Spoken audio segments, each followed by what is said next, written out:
Welcome to our channel and thanks for logging on.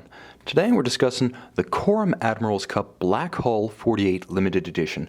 You can see this PVD titanium Admiral's Cup chronograph on our website.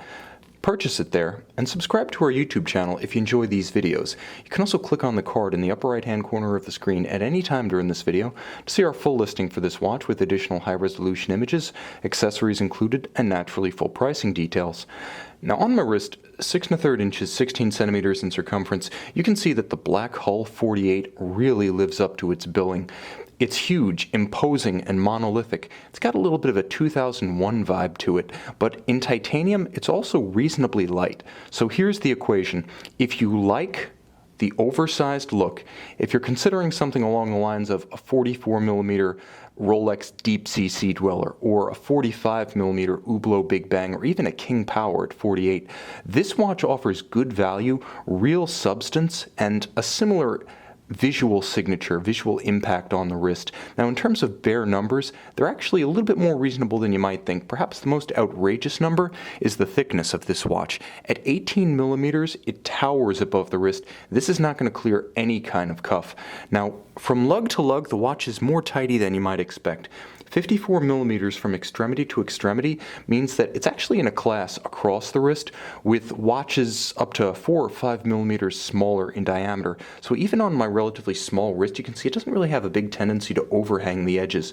So proportionally, it works better than you might think. Now, as big and stark as it is, it's going to be a polarizing timepiece, but if bigger is better, this is pretty close to as good as it gets from a value standpoint. The watch is 48mm across the nominal round portion of the case from 3 to 9, but because of the crown guards, crown, and chronograph pushers, the watch really measures larger. Think of this one as a little bit closer to 50mm in diameter. Again, because of the titanium, the watch wears fairly light. Consider it to wear a bit more like a 42 or a 43 in terms of heft. Now you'll note that the strap is a very high quality, natural vulcanized rubber. You'll also know that although it conforms to the end of the case, which is to say it follows the flank of the case, follows its contour, and gets rid of all the daylight or the gap between case and strap end, the strap also thrusts down immediately after it departs the edge of the case, so it doesn't have any tendency to flare or fight the curve of your wrist.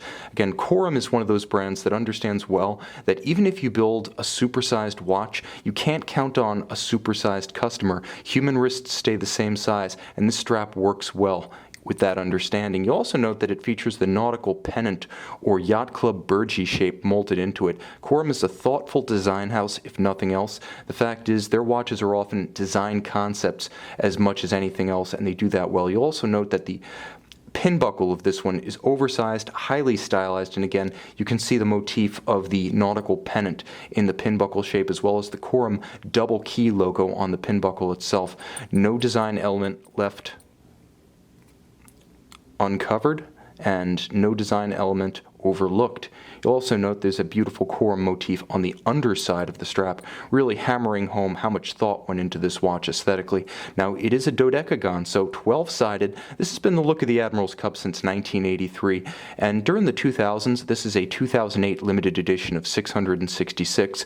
Devilishly good-looking, but during the 2000s, Corum decided to take the Admiral's Cup shape, that dodecagon, and scale it up, and the Hull 48 shape that you see right here is actually a little bit easier to read because it spreads the indications across the dial, and although it does have a date, 3 chronograph registers and sub-seconds at 9 o'clock, as well as both indices and Arabic numerals with a Corum marquee at 12 o'clock, it doesn't look crowded, and the faceted 12-sided chapter ring provides a nice visual transition down from the bezel to the dial base. You'll also note that across the center of the dial, there's a great deal of texture and visual articulation with the dual anchors of small seconds at 9 o'clock and chronograph minutes at 3 o'clock anchoring nicely, with chronograph hours a less often referenced register, a little bit more discreet at 6 o'clock.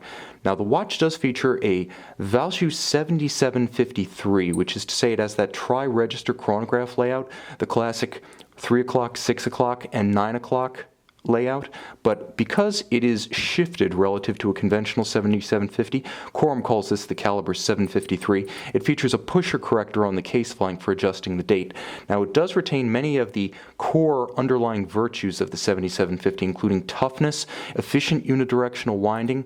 Underneath this commemorative case back, it has a unidirectional winder that winds in, of course, one direction, the more efficient method as empirically proven, energizing a 42-hour power reserve.